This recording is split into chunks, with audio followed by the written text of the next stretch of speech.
Doa berjamaah setelah sholat adalah salah satu praktek yang sangat umum di banyak masjid di Indonesia.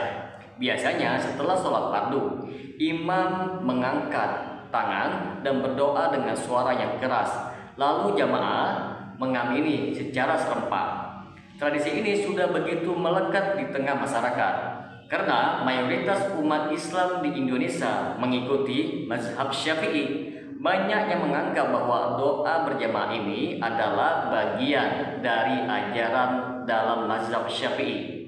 Tapi benarkah demikian? Apakah ini memang dianjurkan di dalam fikih Syafi'i ataukah ini hanya praktek yang muncul belakangan? Untuk menjawabnya, mari kita lihat bagaimana para ulama Syafi'iyah menjelaskan masalah ini di dalam kitab-kitab fikih mereka.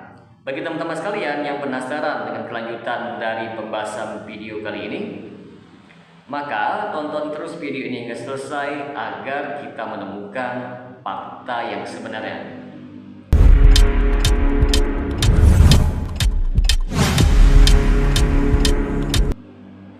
Assalamualaikum warahmatullahi wabarakatuh. Jumpa lagi dengan saya Rio Mulyadi di channel Manhaj Dakwah.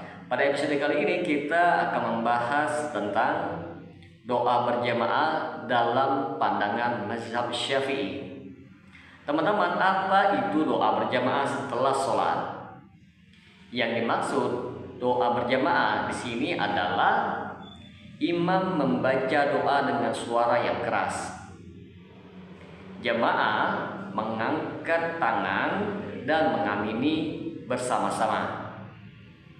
Dilakukan secara rutin setelah sholat fardu. Ini berbeda dengan zikir setelah sholat yang sifatnya individu dan diri. Sebagaimana banyak disebutkan dalam sebuah hadis yang sahih.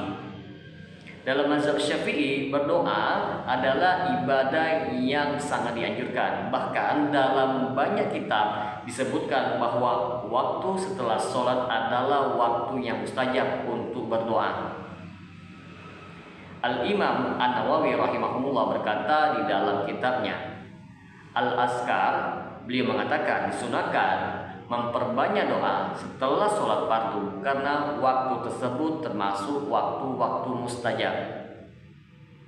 Namun penting di sini teman-teman sekalian untuk dipahami bahwa cara berdoa pun diatur di dalam Islam, termasuk apakah doa itu dilakukan sendiri ataukah berjamaah, apakah dikeraskan atau dilirikan. Dalam kitabnya yang paling utama Al-Imam Asy-Syafi'i menyatakan bahwa doa dan zikir setelah sholat lebih utama dilakukan secara pelan dan sendiri-sendiri. Beliau mengatakan dalam kitabnya Jilid 1 halaman 127, saya lebih menyukai imam dan makmum berzikir kepada Allah setelah selesai sholat dengan diri, kecuali jika imam ingin mengajarkan zikir kepada makmum. Jadi teman-teman sekalian, menurut Imam Syafi'i, yang utama adalah berdoa sendiri-sendiri dan diri. Mengajarkan doa dengan suara yang keras itu boleh, tapi hanya sesekali, bukan sebagai rutinitas. Tidak ada contoh dari Nabi SAW yang menunjukkan doa berjamaah secara rutin setelah sholat. Setelah Imam Syafi'i, muncul berbagai penjelasan dari ulama Syafi'iyah. Mereka berusaha memahami dan menyesuaikan hukum dengan kondisi masyarakat. Sebagian membolehkan doa berjamaah dengan syarat-syarat tertentu. Seperti yang pertama, Imam An-Nawawi. Dalam kitabnya Al-Majmu', beliau menyatakan bahwa jika doa berjamaah dilakukan sesekali saja dan tidak dijadikan kebiasaan yang tetap, maka tidak mengapa. Tetapi jika dijadikan rutinitas, maka itu hal yang tercela. Artinya teman-teman sekalian, doa berjamaah tidak dilarang secara mutlak, tetapi tidak boleh dianggap bagian dari ibadah tetap yang dicontohkan oleh Rasulullah SAW. Yang kedua, Syekh Zakaria Al-Ansari dan Imam Ar-Romli. Mereka membolehkan doa berjamaah dalam konteks pendidikan atau jika dianggap mendatangkan maslahat. tapi dengan syarat tidak diyakini sebagai sunnah yang rutin. Para ulama Syafi'i yang membolehkan doa berjamaah meletakkan syarat dan batasan, antara lain seperti: yang pertama, tidak diyakini sebagai bagian tetap dari syariat. Maksudnya di sini teman-teman sekalian, doa berjamaah ini tidak boleh dianggap sebagai sunnah yang pasti yang dilakukan oleh Nabi. Jika seseorang meyakini bahwa doa berjamaah setelah sholat adalah bagian dari ibadah yang harus dilakukan, maka itu bisa masuk ke dalam kategori bid'ah dalam i'tiqad, yaitu keyakinan. Yang kedua teman-teman sekalian, tidak menjadi rutinitas tetap yang tidak ditinggalkan. Kalau setiap selesai sholat imam selalu mengangkat tangan dan jamaah mengamini dan tidak pernah ada pengecualian, maka ini bertentangan dengan prinsip ibadah Nabi yang tidak kaku dan selalu bervariasi. Yang ketiga, tidak menimbulkan keburukan ataupun fitnah.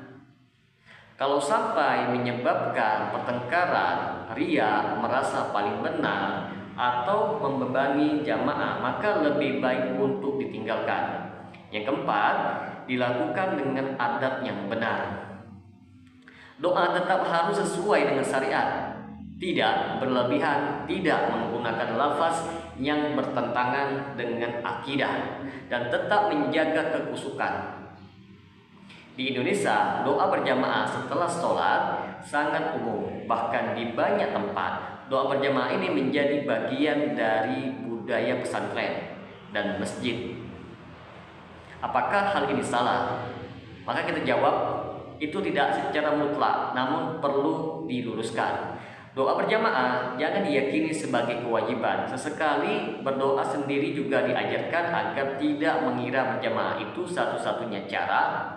Ulama Syafi'i pun tidak menyarankan menjadikannya kebiasaan yang tetap. Perbedaan pendapat dalam hal ini, teman-teman sekalian, harus kita sikapi dengan bijak. Jangan mudah menyalahkan, tetapi juga jangan membela kebiasaan tanpa dasar.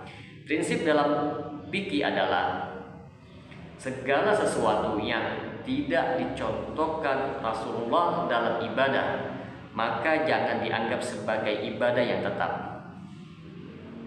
Doa berjamaah dalam mazhab Syafi'i itu tidak dicontohkan Nabi sebagai ibadah yang rutin. Boleh dilakukan dalam konteks pendidikan ataupun maslahat.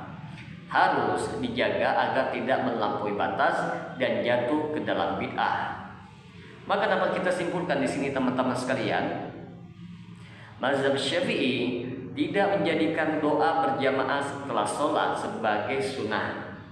Doa setelah sholat lebih utama dilakukan sendiri-sendiri dan dengan suara yang pelan.